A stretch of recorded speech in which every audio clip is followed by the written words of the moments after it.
Let me pitch you reverse computing. Okay, so the company doing it, I believe they're called Extropic or Extropic. Okay. Which I think is a word that has something to do with heat. Okay, just sounds like something, cream that you use to cure bunions or the likes. But this company is from the famous guy Beth Bezos. Beth Bezos. Beth Bezos. Do you know the Beth Bezos? No, mate, tell me. Oh my gosh, the whole history. I mean, this guy comes out of Twitter and he's like a major E/ACC guy, which is like the You're going to need to explain that one for the sake of... You know what's funny though? I don't know what E is in E/ACC. It's not existential acceleration. Oh, existential acceleration. That makes a lot of sense. Yeah. Okay. So, and the existential acceleration movement is like a movement to, at any cost, move technology forward. That's how I see it anyway. Like, you don't need to care about the ethical dilemmas or whatever. Just move technology forward. You'll get to a better place for the world. Okay. And the logic behind E/ACC is that whenever technology has progressed, the world has generally gotten better. The world has gotten generally better over the past 30 years. There are horrific things happening, but a lot less horrific things, a lot like less children dying and stuff like that. Sure, yeah. You can plot it out pretty easily. Like in China, 100 million people have been pulled out of abject poverty. In Africa, it's vastly more. You know, you think of the UNICEF ads we saw as kids of the people starving. Yeah. Now, still happening. Obviously, what's happening in Sudan, horrible at the moment. But relatively, compared to how bad it was 30 years ago, vast improvements. Yeah. So the E/ACC movement is just like, hey, all the great things that have happened in the world, it's basically because of technological progress. Just accelerate. Don't worry about all those little dilemmas that might get in the way. And this became very relevant with AI kind of rapidly accelerating. A lot of people were worried about AI. A lot of people saw like GPT-2, like the very early AI, and they got paranoid and they started freaking out and even tried to sound the alarm that we needed to stop because we had created sentient AI. Yep. So Beth Bezos was one of these Twitter influencers who was like E/ACC, and he was demasked. And somebody figured out who he was. They reverse engineered who he was somehow. His name's not Beth? His name is not Beth Bezos. Beth Bezos is a play on. It's a play on words for Jeff Bezos. Oh, it's a pun. Oh, thanks. I wouldn't have seen that one. And he actually changed his name like 2 days ago to his real name, which is like Jim or something. Who knows? But he started this company. And they raised a bunch of money, I guess, but they do reverse computing, which is the theory is, and I'm going to botch this a lot, but the theory is a computer generates like heat as it computes things. And the loss of information is basically what causes that heat or something to that effect, very abstractly. That's like, okay, this does not look, just to philosophically get on my level. Okay. Reverse computing first computes and then it uncomputes. Oh. And in that way, no energy is lost.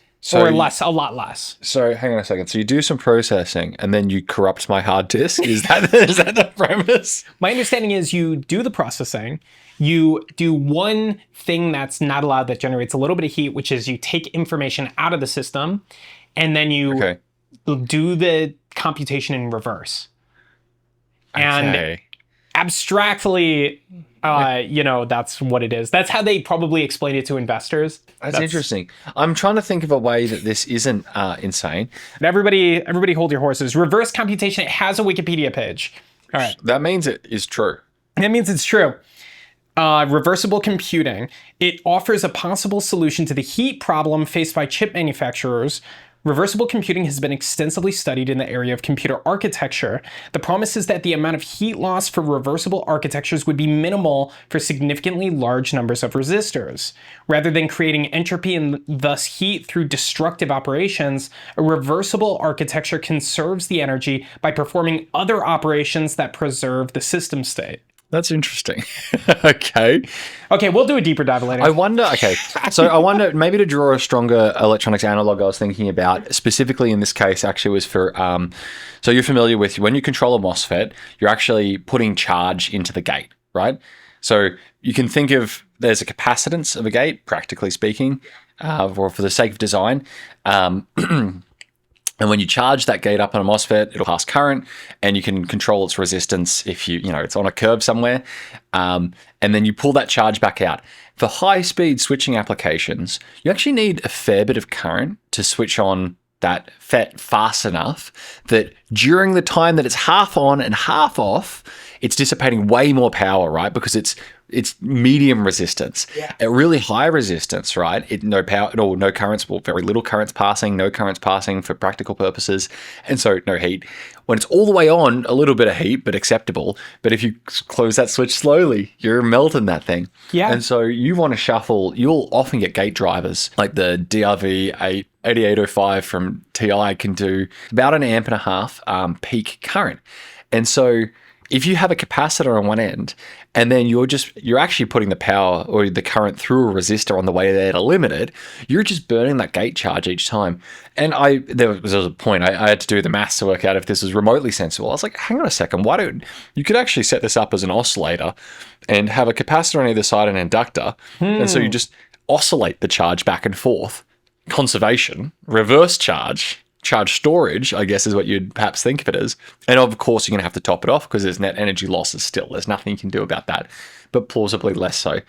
So that's interesting. So you're saying maybe this uses conventional-ish transistors. I kind of assumed they had invented something that wasn't a transistor, but the way you're... I wonder if it's less about the computation being reversed and more the conservation of charge and that physical state being managed. So instead of I'm positing here, I'm just completely guessing, but instead of, for example, shuffling the charge out of the FETs that NFETs typically make up computers these days, and you pull the charge out and just dump it down to your ground rail, can you preserve that charge in some way? Plausibly store in a capacitor via an inductor, so you end up with a charge shuffle and a swing pendulum type of thing. I don't know what architecture you'd go with, but maybe that's more analogous to what they're looking at. Yeah, it's always tricky because like reinventing an architecture is really hard. Like CUDA is arguably sort of a reinvention of an architecture. Yep. And that took 30 years? What and they had an advantage. They were there early. And CUDA was a reinvention of like a general computing architecture, you're saying? Or? Yeah, I think so, right? I mean, or invention from scratch, I guess. Yeah. I guess new ISAs do come out, and I guess each new ISA sort of represents a new... but they're all iterations. They're all iterations, yeah. Does RISC... So we're on RISC-V now. Do you know how long ago the original RISC was? I don't know how tied it is to previous iterations, if the 5 is representative of the 5th iteration, or if RISC is sort of this ephemeral concept. Because as far as I understand it, the RISC-V instruction set has its own sort of organizational architecture around it. And it has, the RISC-V consortium, if I remember correctly, and that type of thing that tries to organize how this happens. And it's maybe a pure name, but please fact check me. Is that accurate? So RISC-V is an ISA based on reduced instruction set computer principles. Ah, there you go. Yeah, and free and open source and permissive, so do whatever you want with it. What if you Google RISC-IV? That'll probably answer our questions. Yeah. It doesn't mention RISC-IV on the wiki here. And I wonder what the 5 is for. Something again, we maybe... I'm not seeing a RISC-IV, so no, I think you're right. So I don't know why they threw a 5 in. Why did they... What's the... Wikipedia is actually kind of useless. I just need ChatGPT here. What I really want is a constant ChatGPT session running that just listens and brings up useful pieces of information adjacently as it's happening. We should, yeah. I think I saw somebody working on that. I can believe it. Yeah, no, at the MetaConnect thing. MetaConnect just happened. Did you see this? No. Holy moly, dude. MetaConnect had like all these super flawed demos. Like Mark Zuckerberg was like, stuff was like not connecting on stage. There's already been a postmortem released, but okay. So 2 things on MetaConnect. 1, why the demos failed, and 2, what they released is incredible. Yeah. Okay. So they released, or at least promised something great. No, it's coming out. $800. No, you said coming. Has it come out or not? Because it's not released. Otherwise, I don't. Yeah. Okay, that's a good it's point. a promise Wait, because so it didn't work on the stage. oh shit. Oh yeah. Maybe. But I think they're taking pre-order. I think it's coming out in like October, so very soon. Okay, that's so like they've made them. But yeah, they released Ray-Bans on display, or Ray-Bans display glasses, and it's like the first like normal-ish looking pair of glasses that has a screen built in, and you can look at notifications, you can take video calls, you can send recordings. They were streaming video all over the place. He walked to the stage and he live streamed it from his glasses. He live streamed the walk to the stage. Yeah, with regular glasses. I thought you meant he was watching himself walk to the stage. I was like, why do you need glasses for that? So, funnily enough, during the MetaConnect thing, the demos failed, basically. He tried to take a call from the CTO at Meta, I think, and it failed, and they tried to take the call 4 times on stage, and it failed every time. Damn. And it went like that for 3 demos. 3 demos failed. That's brutal. He tried to go for a run while live streaming, that failed. They had a chef trying to talk to AI, which was in the glasses, that also failed. The AI like wasn't understanding things. The team did a postmortem, and the team said the reason why everything failed is they had a specific dev server that was going to have all the requests routed to it for the MetaConnect demo. And when all those people got in the room and all the demos started going up, I guess every request was being routed through this dev server, which isn't a huge problem.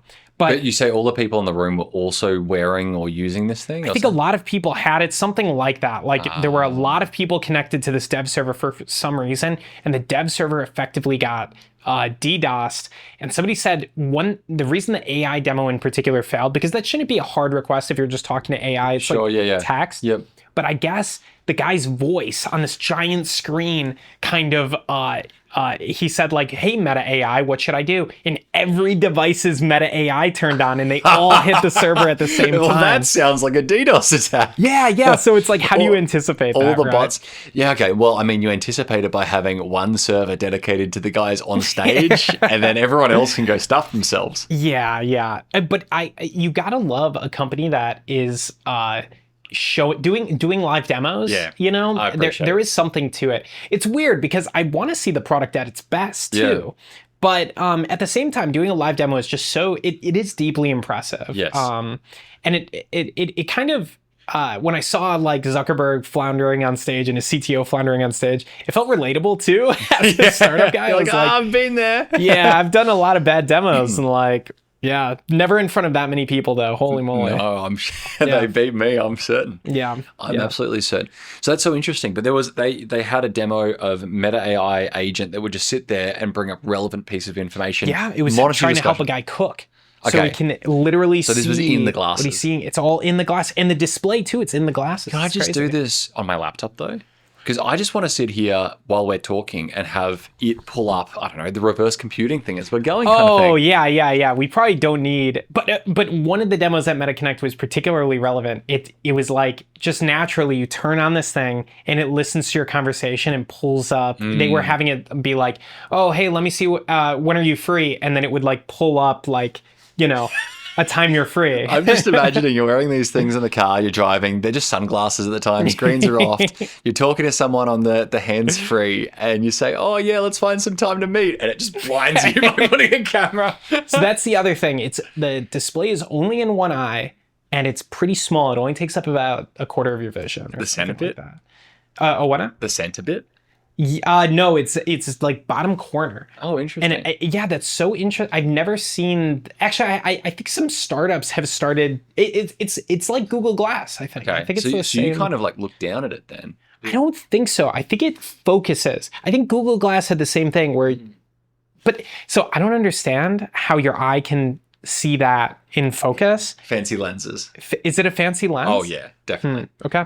Yeah. So. I'll be getting one for sure. So I'll let you know. But we should get something for the podcast that just fact checks us. Yeah. By the way, Extropic, they call themselves thermodynamic computer. So they thermonuclear. Speaking of fact checking, we got to take this iPod off you, mate. Yeah, You're an iPad kid. You're sitting over here with your rubberized thing, so in case you drop it, you don't spill all your cereal bowl from your high chair. Okay, thermodynamic intelligence is how they're positioning it, and they raised I think 13.4 million, which lends to my theory that really if you have 10,000 Twitter followers, you get a free seed. Although it looks like they do have cool stuff. It is cool when a Twitter influencer does seem to be doing hard tech. Like I always respect the hard tech, founders. You have any favorites? Who's a hard tech founder who's really great? I mean, there's like George Hotz. Yeah, George Hotz is good. I like Blake Scholl as well. What does Blake Scholl do? He's from Boom Aerospace. So they're doing supersonic airliners. They're making engines. They've got an Iron Bird on the stand. So, a partial or a heavy system that's just made to function correctly, but not weight optimized, so it'll never take off. Okay. Hard tech. I don't think this is hard tech. I think this is manufacturing more so. But anybody who does sheet metal, so the Sencut Sen CEO, he's on Twitter. Sencut Sen Oshcut slaps. Actually, so good. Yeah. We needed some, I can't remember why, but we needed some like plastic laser cut for a conference, and just arrived and was perfect. They just do it and it's great. Yep, works and it's perfect. It's a good way to be. It's how I want my services. Yeah, That's absolutely. how I want my services. Absolutely. Well, Seve, it's been absolutely fantastic talking to you today. Yeah, absolutely. Let's do it again soon. Have a good one. Have a good one.